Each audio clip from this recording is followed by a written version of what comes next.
So you've set some SMART goals before, and maybe they haven't worked out for you, or they've just started to feel like burdens. They've started to feel like jobs that you've given yourself. You've gotten to the point where you've just wanted to avoid your goals. In this podcast episode, I want to talk about how SMART goal setting can actually hurt you and make your life worse. Not always, but sometimes. But also, of course, what to do instead if you found setting SMART goals just doesn't do it for you and makes you rebel against your own goals. Welcome to Grow with Intention, the podcast of people who want to create a life that feels good. So there are a few things that happen when you set yourself a very SMART goal. You set yourself up with a beautiful goal that's super specific, measurable, actionable, time-bound, all the things. For example, a goal like in 2025, I'm going to meal prep 3 times a week on Monday, Wednesday, and Friday. There's nothing wrong with that goal, and it's very specific and all of the good things, but it also turns off any sense of curiosity. It shuts your mind off to other interesting possibilities that might work better for you when it comes to meal planning. And it also assumes that you have the solution, which is really interesting. Like that is the best path for you to follow, when you in fact may not know that that is the best path for you to follow to achieve your goal of eating healthier or saving money or whatever the actual end goal is. And something that doesn't get talked about enough when it comes to SMART goals is the idea of competing wants. So when you set a SMART goal of, I'm going to meal prep 3 days a week in 2025, there is a part of you that wants to achieve that goal. Almost no doubt there is a part of you that's like, God, it'd be really good if I did that. But there's probably also a part of you that craves convenience, ease, and enjoyment, hence your current behaviors, which don't include meal prepping in a really structured way 3 days a week. And when you set yourself a really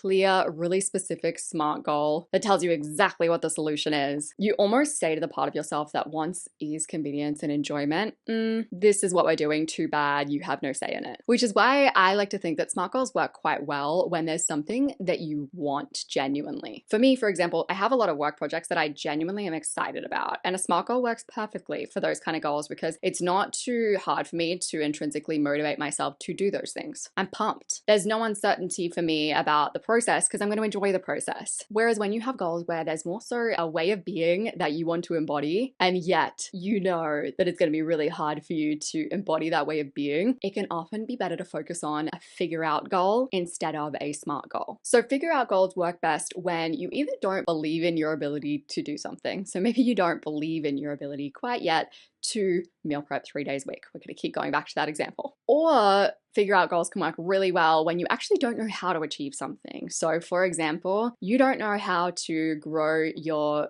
earnings. There is no strategy for you to follow because you have no idea how you would achieve that thing. In one study, it was a smaller study, but they studied teams and goals. They found that when they gave teams goals like achieve X number of dollars in this quarter, but they didn't give that team a strong strategy to achieve that end goal, it was demotivating. And they actually got better results when they simply said to the team like, hey, just do your best, which is like the polar opposite of a SMART goal. So it really goes to show when you don't have a strong strategy that you believe in to achieve a goal, sometimes a SMART goal can push you backwards. So here are some examples of figure out goals as alternatives to SMART goals. Instead of meal prep structured 3 days a week, you might set a goal like figure out how to make meal prepping fun, easy, flowy, convenient for myself. Instead of work out 4 days a week for 1 hour at the gym, very James Clear, Atomic Habits style, you might set yourself a goal of figure out how to move my body most days of the week in a way that feels actually enjoyable for me and feels quite easy to get myself to do.